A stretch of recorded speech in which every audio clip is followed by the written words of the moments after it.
26 जुलैला घरत गणपती हा आमचा चित्रपट आपल्या जवळच्या चित्रपटगृहामध्ये प्रसारित होतोय।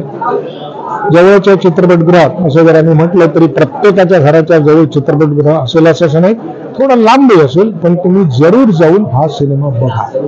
आता का बघा तर शक्यतो भारतामध्ये वेगवेगळे जे सण साजरे केले जातात त्याच्या मागचा मूळ उद्देश हा मिठाईवाले, साडीवाले, फेटेवाले यांचा धंदा वाढावा म्हणून केला नसता, तर लोकांनी एकत्र यावं आणि वर्षभर चाललेल्या कामातनं थोडंसं त्यांना एक मोकळा निश्वास टाकता यावा, एकत्र जगता यावं, एकत्र मौज मजा करता यावी, वेगवेगळे पारंपरिक पदार्थ चाखता यावे आणि विचारांची या सगळ्याच्या दरम्यान आदान प्रदान व्हावी, या निमित्ताने आपण नेहमी सण साजरे करत असतो। विशेषतः कोकणामध्ये गणपती आणि शिमगा हे दोन सण फार प्रामुख्याने साजरे केले जातात आणि त्यानंतर महत्वाचा सण हा दिवाळी समजला जातो। आता कोकणामध्ये गणपती आणि शिमगा का, तर शेती प्रधान असल्यामुळे शेतीच्या कामातनं आराम मिळाल्यानंतरचा पहिला सण येतो तो गणपती आणि सगळं झाल्यानंतर दुसरा जो सण येतो तो म्हणजे शिमगा। आणि त्या निमित्ताने जे लोक एकत्र येतात त्या सगळ्यांसाठी एक डोळ्यात अंजन घालावं असं की नाही, तुम्ही विसरू नका, तुमचे पूर्वज एकत्र यायचे, ते सुखी असायचे। प्रत्येक वेळेला आपण म्हणतो बघा काय पूर्वी दिवस होते नाही आपले, आता सगळं आपल्याकडं सगळं आहे, तरी पण आपल्याला वाटतं काय नाही पूर्वी मजा होती। महाविद्यालयात जाणारा तरुण म्हणतो की यार शाळेमध्ये गंमत होती, 45-40 वर्षाचा म्हणून नोकरीचा म्हणतो आता महाविद्यालयात जीवनाची गंमत होती, म्हणजे मागे कुठेतरी गंमत होती एवढं निश्चित ना। याचा अर्थ आत्ता जे आपण जगतो त्याच्यात सुद्धा मागे कुठेतरी गंमत होतीच ना। ती गंमत काय होती हे हा चित्रपट तुम्हाला दाखवतो।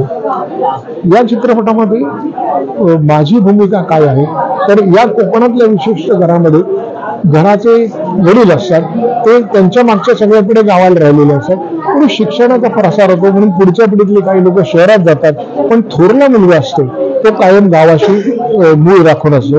जे माझ्या गावाला आहे तर मी तो मूळ राखून असलेला मुलगा, माझा एक भाऊ, एक बहीण, तो इतर सर्व मदत करतो।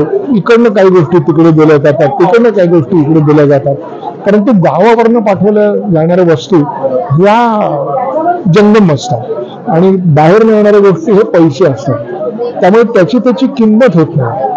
आणि त्यामुळे गावातल्या लोकांना काय त्यांना काय वाटतं असं शहरातल्या लोकांना वाटतं, पण तसं नाहीये। त्यांनाही वेगळं आयुष्य, यांनाही वेगळं आयुष्य, यातला मध्यम मार्ग काढून आपण जगलं पाहिजे। कारण भारतामधल्या सर्व राज्यातल्या मध्यम वर्गाची ताकद ही एकत्र असण्यामध्ये आहे आणि ते का आहे, कसं आहे आणि कसं केलं पाहिजे यासाठी हा चित्रपट उत्कृष्ट आहे। म्हणून पुन्हा एकदा सांगतो, 26 जुलैला हा चित्रपट जवळच्या चित्रपटगृहात प्रसारित होत आहे। थोडा लांब असेल तरी जाऊन एकदा, दोनदा, तीनदा बघा। धन्यवाद।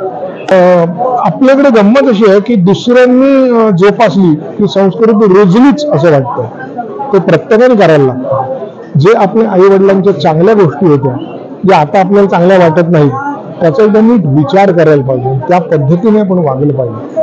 नाहीतर काय होतं, लोकमान्य टिळकांनी गणपती उत्सव समाजाच्या एकत्रीकरणासाठी सुरू केला, परंतु आता इतके गणपती उत्सव होतात की समाज वेगवेगळ्या ठिकाणी विभागला जातो आणि त्या काळामध्ये देशभक्तीपर कार्यक्रम व्हायचे, आता मनोरंजन पण कार्यक्रम होतात।